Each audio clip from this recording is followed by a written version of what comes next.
Starting now, you can get a transcript of each week's Rich Dad radio show. Just visit www.richdad.com/radio and download a copy today. This is the Rich Dad Radio Show, the good news and bad news about money. Here's Robert Kiyosaki. Hello. It's Robert Kiyosaki, the Rich Dad Radio Show, the good news and bad news about money. And my sweetheart Kim is in Hawaii. And today we have a very important show. As you know, the Rich Dad, you may know, the Rich Dad Company was founded as a financial education company. And one of the reasons we founded as a financial education company is the gap between the rich and everybody else is now extremely wide. And that is not healthy for any economy. So today we're going to be talking about education and what happened to education in the last 50 years and how education, or the lack of what I call financial education, is keeping many people poor, their parents, the baby boom generations, and their kids, because, many people feel the millennials have the hope of the American dream is gone for the millennials. And the baby boom generation has been the luckiest generation in world history, but many baby boomers are now in the same boat as their kids.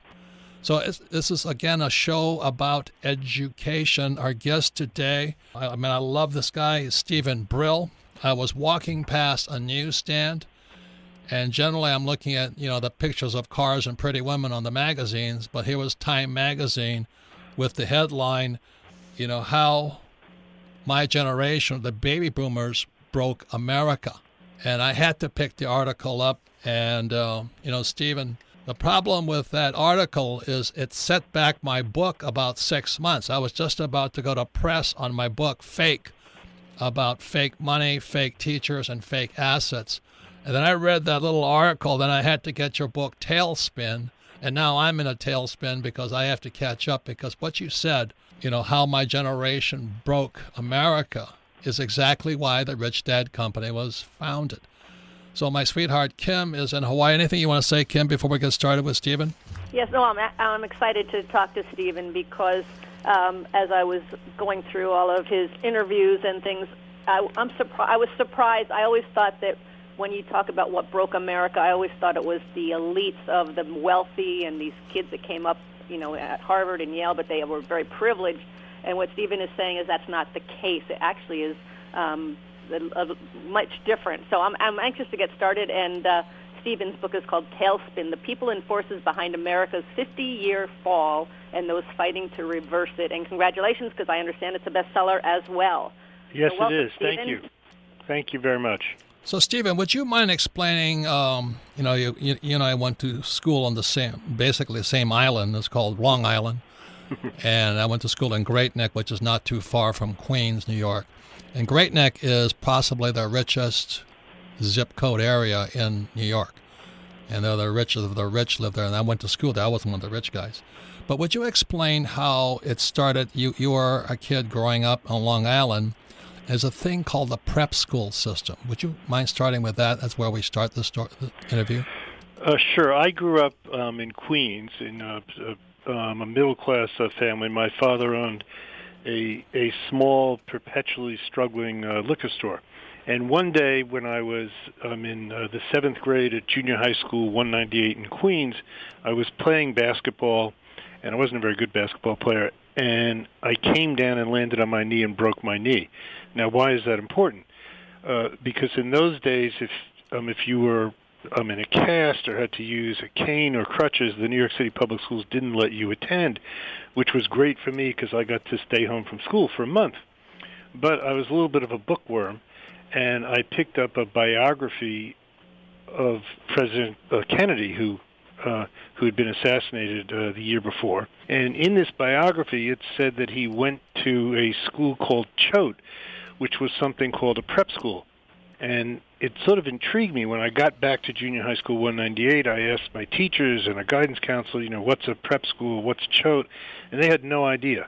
And I did a little more asking around and found out that a prep school was this place that had, a beautiful campus, and you could basically go to high school as if you were going to college on a beautiful campus, and you could take your classes there. The sports facilities, were all, really good. And then I found out that some prep schools were even offering financial aid to people who had really good grades, and I had really good grades, and on my own, I just applied to various prep schools. Not Choate because it didn't have a swimming team, but I applied to Hotchkiss, which I didn't like because they said that the financial aid kids had to wait on the dining room tables for the non-financial aid kids. But Deerfield had a financial policy where the headmaster basically told my parents when I went for an interview that their financial aid policy was that my parents could write a check every year for whatever they felt they could afford. So Deerfield is in Massachusetts, is that correct? Right. Okay. Yes, it's in western Massachusetts. Beautiful place, beautiful campus. As nice as any college campus in the country. Now, wouldn't you say that most of the your fellow students, would you say most of them were inherited wealth? I mean, they came from rich families. Totally. Completely. In fact, in my dormitory my freshman year, which was a small dorm, there were 14 or 15 kids, and early on they asked me where I lived, and I said I lived in Queens, and they said, "Where's that?" And these kids, most of them lived on the Upper East Side in Manhattan, in Park Avenue apartments or Fifth Avenue apartments. And they said, "Where's Queens?" I said, "Well, have you ever been to LaGuardia Airport or Kennedy Airport?" And they said, "Oh, yeah." I said, "Well, that's Queens." One of the other kids knew where Queens was because his family owned the New York Mets, who play in Queens.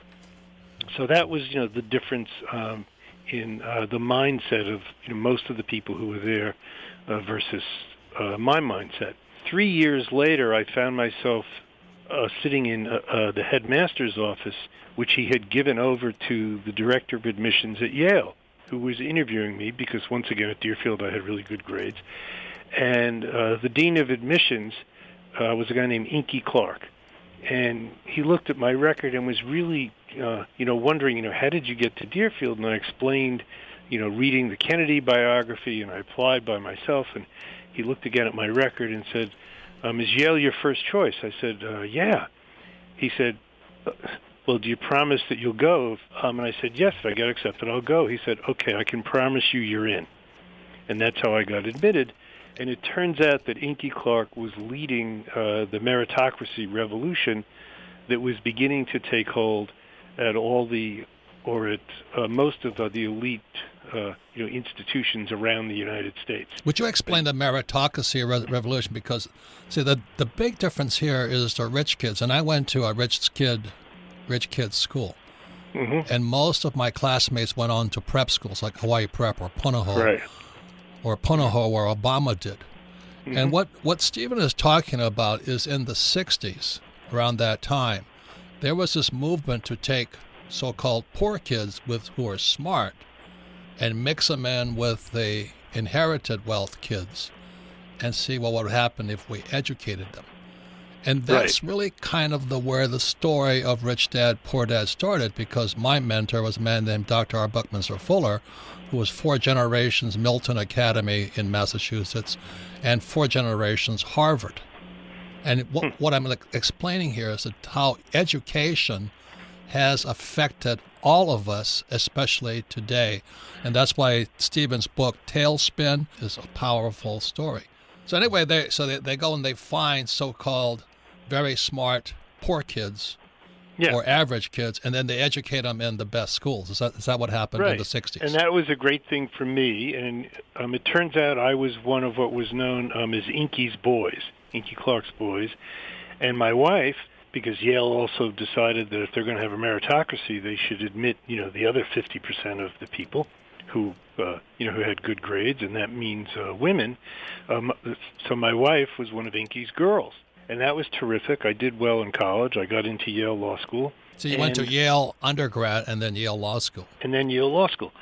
So what I discovered in trying to figure out what had happened to the country over the last 50 years, what I discovered was that while meritocracy is obviously a great thing, equalizing opportunity is obviously a great thing, it had morphed over the next generation into a new kind of aristocracy that was more entrenched than the previous aristocracy. I mean, than the rich white guys, what you're saying. Yeah, because... and how did that morph, Stephen? How did that morph into a new aristocracy? I thought meritocracy is what was supposed to be so healthy. Well, what has happened is a perfectly natural thing. People like me met people like my wife. We had kids, our gene pool is arguably pretty good. We had kids, and by then we could afford, because of all the opportunities we'd been given, we could afford to send our kids to, the best private schools.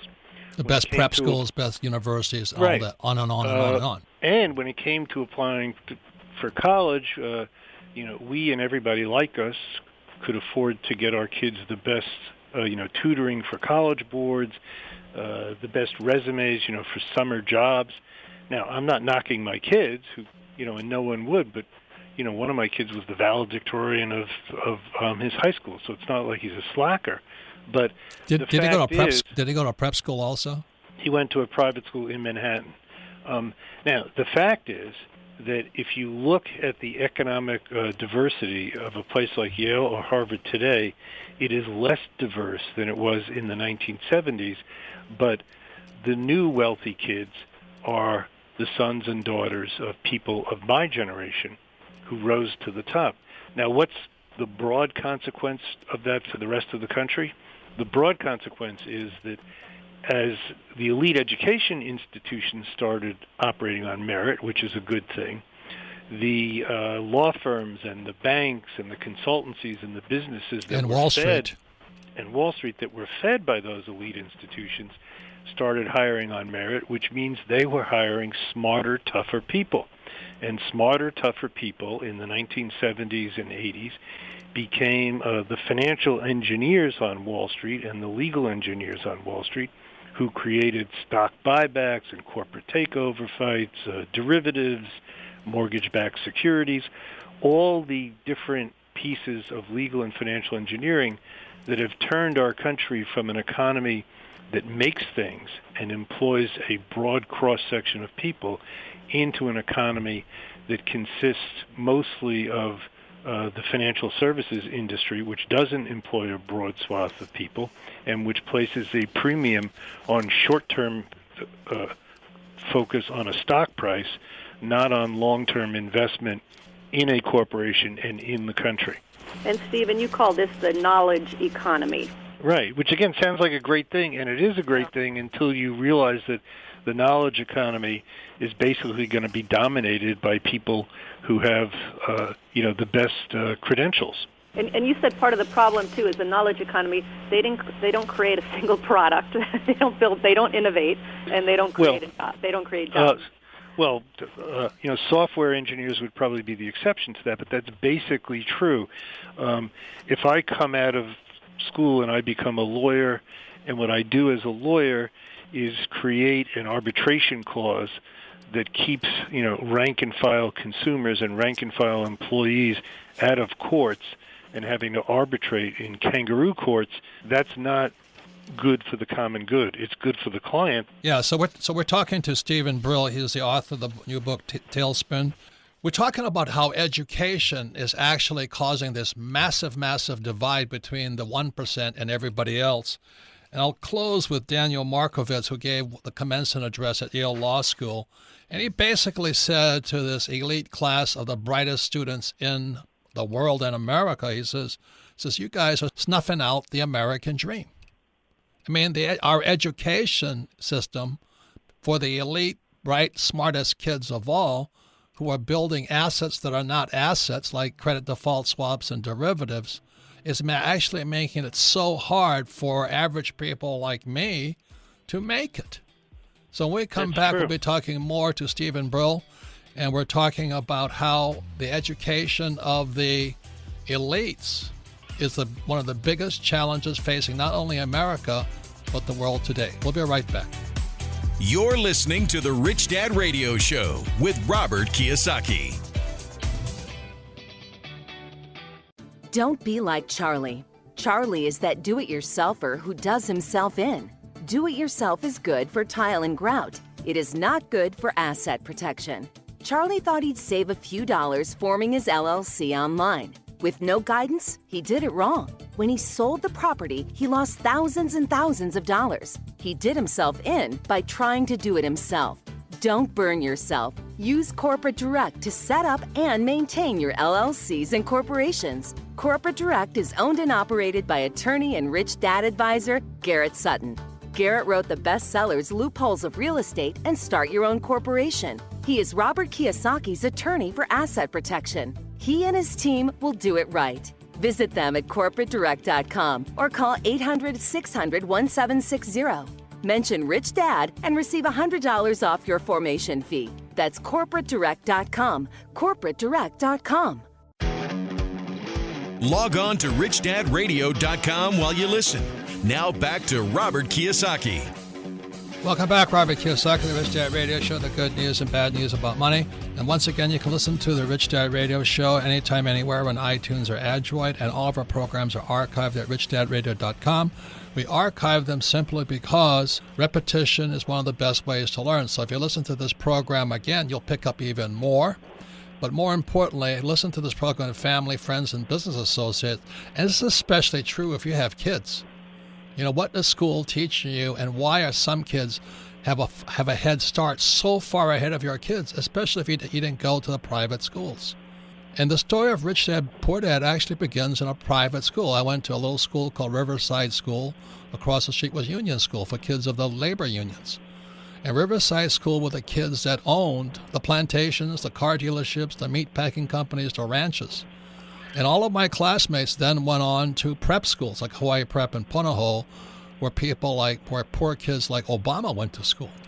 And they picked up these poorer kids. Of course, I wasn't one of them, but they turn them into these elites.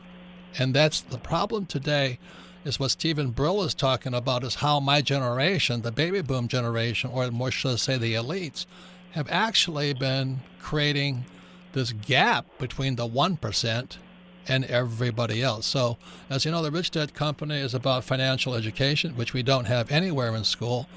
And it seems to be many of these elites, you know, like Obama and Clinton, who's another one of those guys. But you also had guys like George Bush, the Kennedys, and Mitt Romney, but also Trump went to great schools like this. If you're rich, you get a better education. So that's kind of the gist of this show. But most importantly is what are you going to do about it? You know, we can complain and cry and say, well, the rich kids got a better education.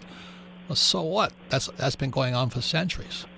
What are you going to do about it? Any comments, Kim? Well, our guest is Stephen Brill, and he wrote an excellent book, highly recommended, called Tailspin, The People and Forces Behind America's 50-Year Fall and Those Fighting to Reverse It. And, Stephen, if I can just start with a question. You kind of, because of this knowledge economy now, you've divided pretty much America into two classes of people. Can you explain that? Sure. I think the division in America is not between Democrats and Republicans, and it's not between conservatives and liberals. It's really between the protected and the unprotected. The protected don't have to rely on government for pretty much anything at all. I mean, maybe to renew their passports, though, they can hire someone to expedite that. Or the police officer that comes to the door when they're being robbed. Well, except they can live in gated communities. Oh, yeah, that's right. And we have the that really ourselves. Wealthy people can have their own, bodyguards. Right. And, they don't have to worry that our airports are a disgrace because they don't have to fly, commercial airliners. They don't have to worry about, taxes because they've basically been able, through their lobbyists to rig the tax code. The unprotected, which is pretty much everybody else, rely on government not because they don't work hard or they're not self-reliant, but they rely on government for the basic common goods that any government is supposed to provide and has always provided in our history and in any other good country's history. That means public schools, which are the ticket to economic opportunity.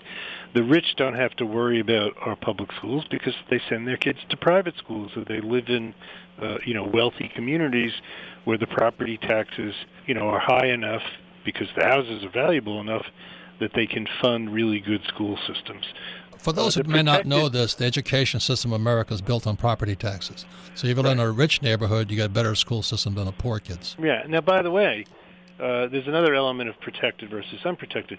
It's not just money, because the fact is, in the United States, across the board, whether it's in Newark or in Beverly Hills, we spend more money per capita on K-12 education than pretty much any other country in the world, and our results are terrible. And that's because the teachers' unions so control the school system that they're not accountable. So, but the rich don't have to care about the teachers' unions, controlling the school systems. But the teachers' unions are another element of a protected class, believe it or not, because they get to hire their bosses. They are a lead factor in democratic politics in any city in the country, and therefore, the person they choose to be mayor or head of the school board is usually the person that wins and then negotiates the contracts with them. So that's another element of, the protected. But to come back to the main point, if the government doesn't provide the common good, the protected don't much care. In fact, they kind of like it because, another version of the common good would be, strong antitrust laws or strong laws, governing the safety of the workplace, so strong laws protecting consumers. That's the common good, but those common goods actually tend to threaten the protected. So they fight as hard as they can against those common goods. And what's happened in this country is we have fallen out of balance. Any country is always dealing with the balance between, individual achievement, individual, hopes for wealth and for the well-being of their families versus the common good. And also you say that every politician or every congressman has at least 20 lobbyists, hitting them up, giving them money to vote for the richest point of view.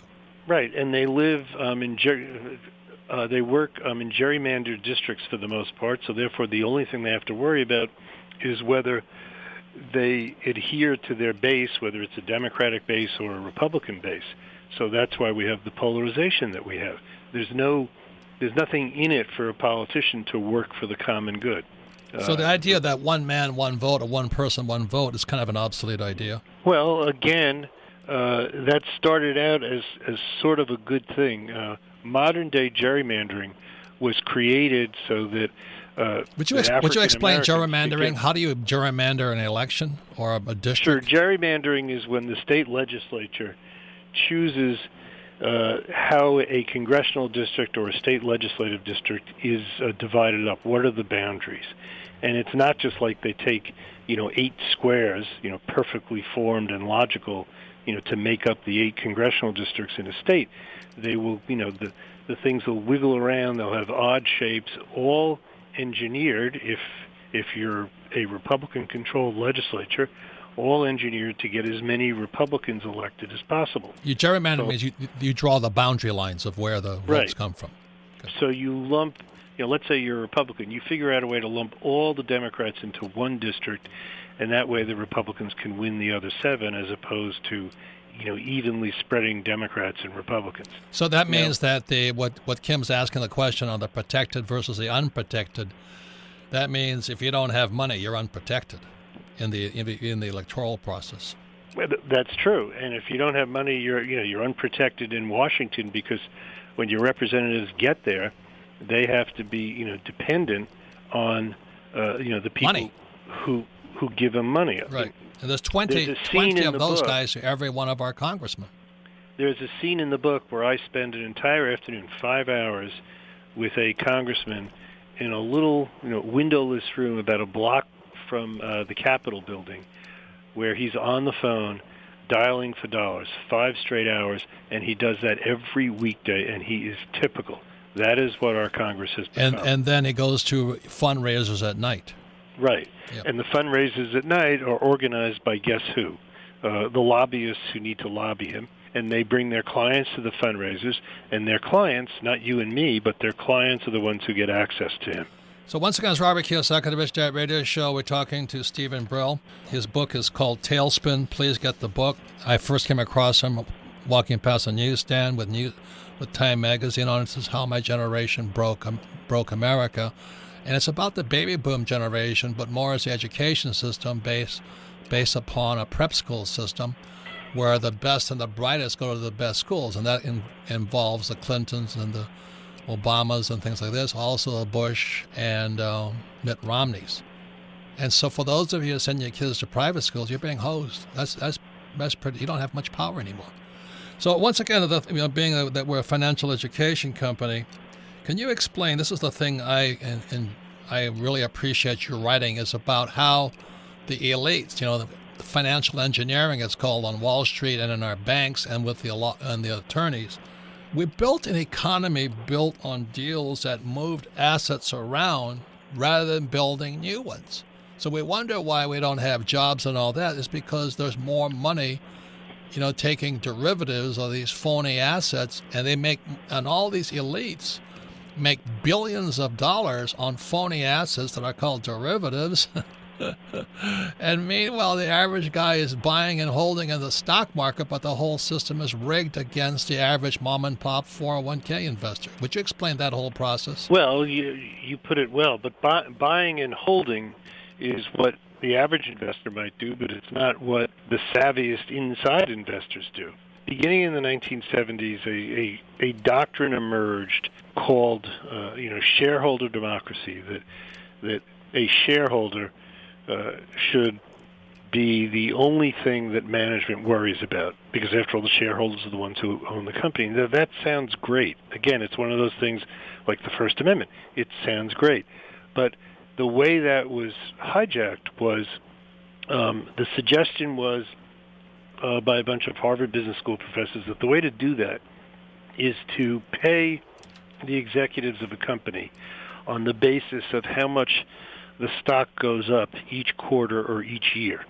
Now, if you're managing for the quarter so that your stock goes up each quarter so that your stock options are worth more or your bonus is worth more, you behave differently from that shareholder who buys and holds, because what you're trying to do is do anything, even things that are artificial, to get the share price up.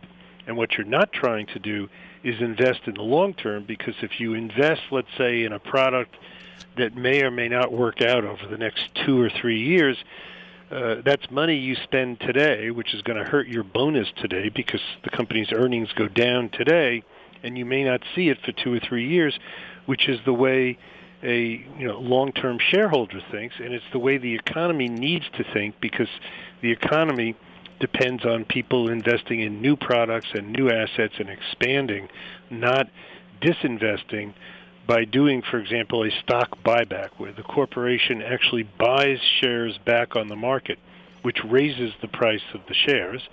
It increases the earnings per share, as I'm sure you've taught your listeners, because if you have fewer shares, if you're earning the exact same amount of money but you have fewer shares because you've bought shares back, the earnings per share go up, but you haven't done anything.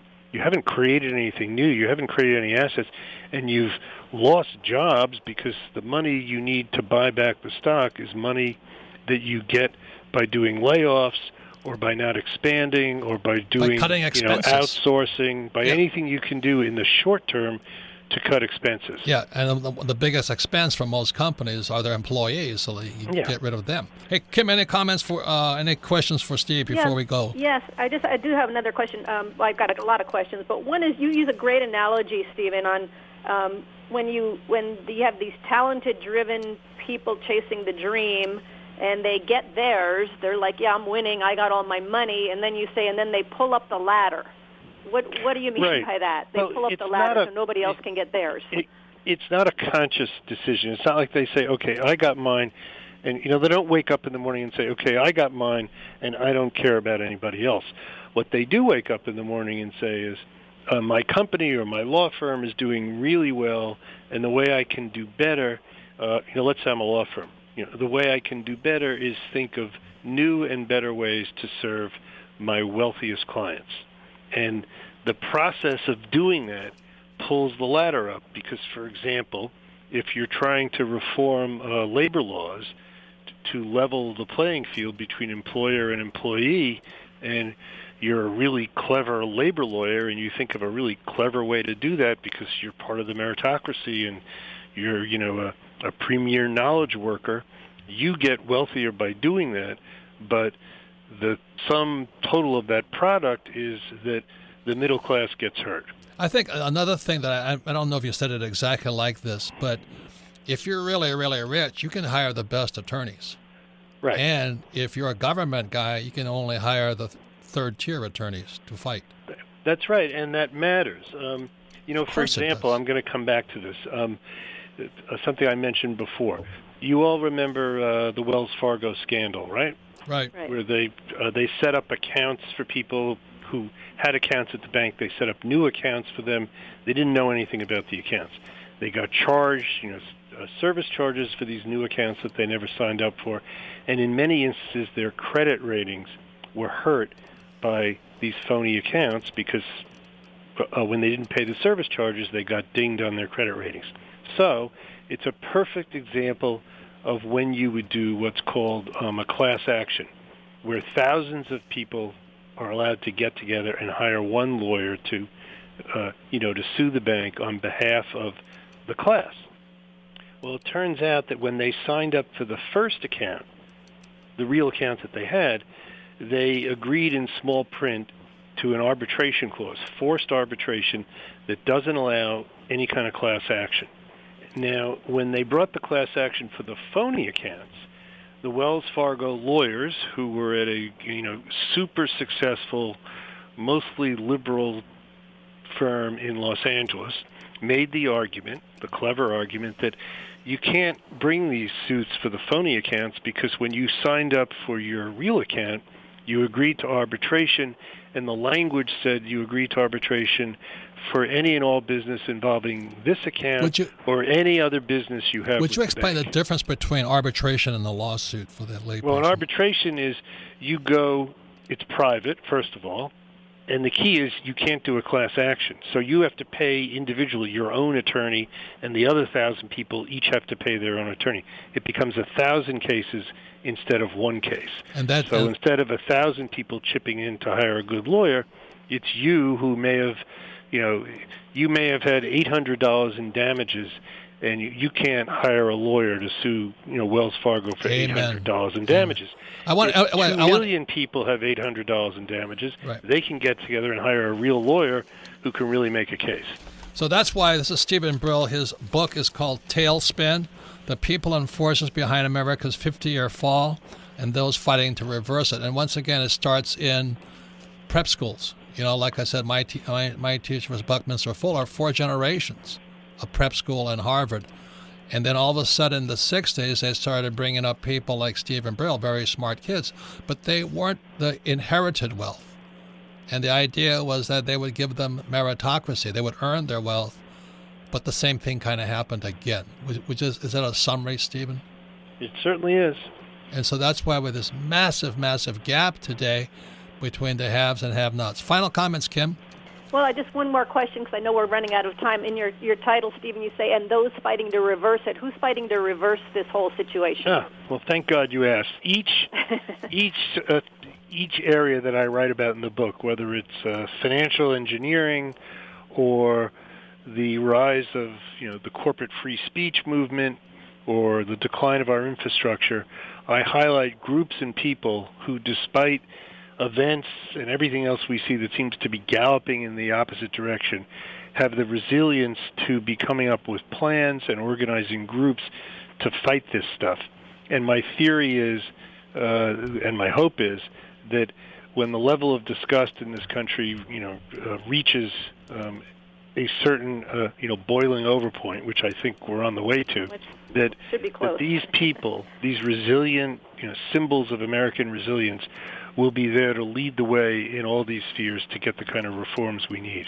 Well, Stephen, I really thank you for your courage and for your eloquence in writing Tailspin as well as that Time Magazine article. And I give you a lot of credit for even self-criticizing your own group of people, is the kids who came from less inherited wealth and then became the elites. So thank you Well, very thank you. much. Thank you very much. Thank you, Thanks for Stephen. having me. So when we come back, we'll be going to the most popular part of our program, Ask Robert. You're listening to The Rich Dad Radio Show with Robert Kiyosaki. Don't be like Charlie. Charlie is that do-it-yourselfer who does himself in. Do-it-yourself is good for tile and grout. It is not good for asset protection. Charlie thought he'd save a few dollars forming his LLC online. With no guidance, he did it wrong. When he sold the property, he lost thousands and thousands of dollars. He did himself in by trying to do it himself. Don't burn yourself. Use Corporate Direct to set up and maintain your LLCs and corporations. Corporate Direct is owned and operated by attorney and rich dad advisor Garrett Sutton. Garrett wrote the bestsellers Loopholes of Real Estate and Start Your Own Corporation. He is Robert Kiyosaki's attorney for asset protection. He and his team will do it right. Visit them at corporatedirect.com or call 800-600-1760. Mention Rich Dad and receive $100 off your formation fee. That's corporatedirect.com. corporatedirect.com. It pays to listen. Now back to Robert Kiyosaki and The Rich Dad Radio Show. Welcome back, Robert Kiyosaki, the Rich Dad Radio Show, the good news and bad news about money. Because the Rich Dad Company is a financial education company. As you know, question I always ask people, what did school teach you about money? Answer is nothing. So once again, we want to thank Stephen Brill. He's the author of this fantastic book, Tailspin, The People and Forces Behind America's 50-Year Fall and Those Fighting to Reverse It. Stephen has really put me in a tailspin because I was just about to come up with my book, Fake, because the entire Rich Dad Company is started because of what Stephen talked about. It's how the elite kids go to prep schools and they get the best education possible. And the reason I know that is that was a story of Rich Dad, Poor Dad. When I was 9 years old, I raised my hand in class and I asked my teacher, said, when are we going to learn about money? The teacher says, we don't teach you about money. And I always thought that was strange. And my poor dad, head of education, said, the government doesn't let us teach you about money. And that's when I went and started studying with Rich Dad. And that's where the story began, because most of my classmates went on to prep schools. They went on to Hawaii Prep in Hawaii, Iolani, Punahou, where Obama went. And what Stephen Brill is talking about is how in the 60s and 70s they started looking for these very bright poor kids. And they educate them, and these very bright poor kids have actually screwed the economy. So it's a fantastic article, and it just fits right into where the Rich Dad Company was founded. Once again, you can listen to the Rich Dad Radio Show anytime, anywhere on iTunes or Android, and all of our programs are archived at richdadradio.com. We archive each program because repetition is how we learn. You can listen to us again, you'll pick up even more. But this program is especially important, especially if you have children, or you have friends with children, or you have business associates with children, and ask them this question: what does school teach you about money, and how do you protect yourself from those kids who got the best education in the world and screwed everybody? So once again, this is the Ask Robert section. You can submit your questions to Ask Robert at richdadradio.com. And once again, Kim is in Hawaii.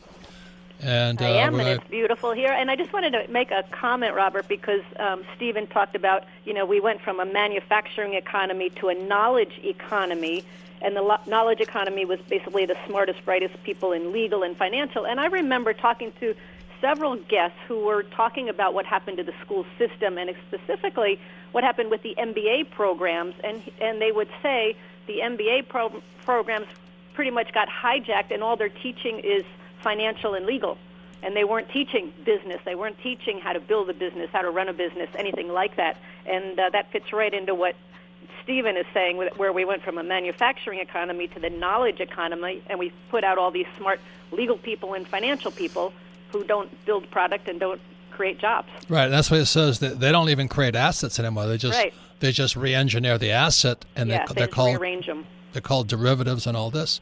So once again, this is why the Rich Dad Company was formed. So Melissa, what's the first question for Ask Robert? Our first question today comes from Jessica in Kentucky. Favorite book, Rich Dad's Guide to Investing. I know how important it is to teach my kids about money and wealth creation, but I'm struggling to give them the proper financial education when I didn't have it myself. I want to break this cycle in my own family. Any advice, Robert? Well, thank you for asking that question because, again, that's why the Rich Dad Company was founded. In 1996, Kim and I created the Cashflow board game. Now, why the Cashflow board game is very simply this. You can't learn anything reading a book. If you ever look at this thing called the cone of learning, is that the way you learn is by making mistakes. And so I learned everything about money playing Monopoly. So the cash flow game is something you can teach your kids over and over and over again because repetition is the way we learn.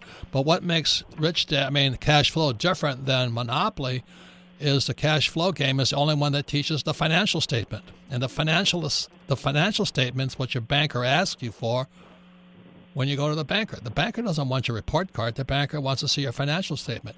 And I would say 99%, and probably this person asking this question doesn't have a financial statement. She might have a FICO score. So if you want to really teach your kids, get a cash flow board game and then play the game with them. Play it at least 1,000 times with them until it sinks in their head that assets put money in your pocket and liabilities take money from your pocket. The biggest complaint I have against school, it does two things. It punishes you for making mistakes. So the purpose of a game is for you to make mistakes. And second, they tell you cooperation is cheating. And the Rich Dad Company, you may notice that I have my accountants and my attorneys and my bankers and all that on the program. In the schools, they call that cheating.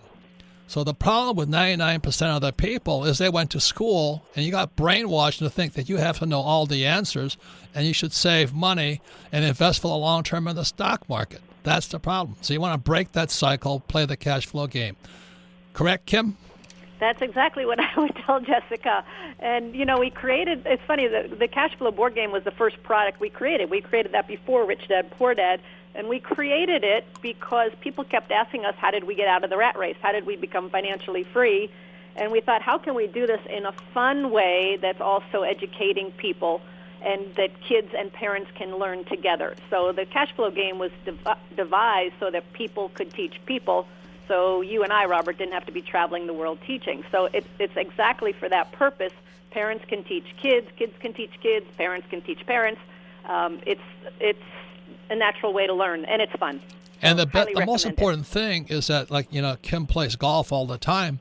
You can't play golf if you don't make mistakes, can you, Kim? That's right. No, you got to have those bad shots in order to get the good shots. And the problem with 99% of the people out there being taught by school teachers in their environment and their mindset, making mistakes makes you stupid. In the Rich Dad world, making mistakes makes you rich, but you got to make what kind of mistakes to make. So play the cash flow game, people teaching people. There's thousands of clubs all over the world. If you can't afford it, you're in serious trouble because it's less than $100. You go to a college, it's going to cost you thousands and not going to learn anything about money. So that's why the Rich Dad Company was founded. But more importantly, I would read Stephen Brill's book, because your kids in school are getting screwed. Next question, Melissa. Our next question comes from Emil in Mexico. Favorite book, Rich Dad, Poor Dad. Says, Robert, I love to read and study business books. My question is, do you think study on my own is as good a path to my future success as going to college? I'm wanting to start to invest in real estate. Absolutely not. I'm going to say it one more time. If you read this, there's this thing called the cone of learning. Go to the Rich Dad site. School teachers focus on lecture, which is what they do, which is boring, and reading. The worst way to learn. At the top of the cone of learning came out by a man named Edgar Dale in 1969. Said the best way to learn was playing games and doing the real thing. Now, my poor dad never played games. He memorized all the answers and was terrified of making mistakes. And those are the same guys teaching your kids. And you're going to go to school and learn from a teacher who knows nothing about money? The worst thing about it is I get the same questions all the time. These idiots come up to me and they go, I got $300. What should I do with it? And that's the problem with school. They can't think. They want to be told what to do. And naturally, what they're going to tell them to do is save money and put it in the stock market and invest for the long term. Well, that's what they are told to tell you to do. You've got to think for yourself. Comments on that, Kim? Well, it goes into your new book that you're working on, Robert. So Emil wants to it's think called about Fake. Go to college. Yeah, and there's fake teachers. I mean, in college, I had a lot of teachers, and most of the teachers I had did not practice what they preached. They taught it, but they taught business, but they didn't run a business. They didn't own a business. They didn't even work in a business. So another fast track is to find people that are doing what it is you want to learn to do and study with them. Find mentors. Find people that are actually practicing what they preach.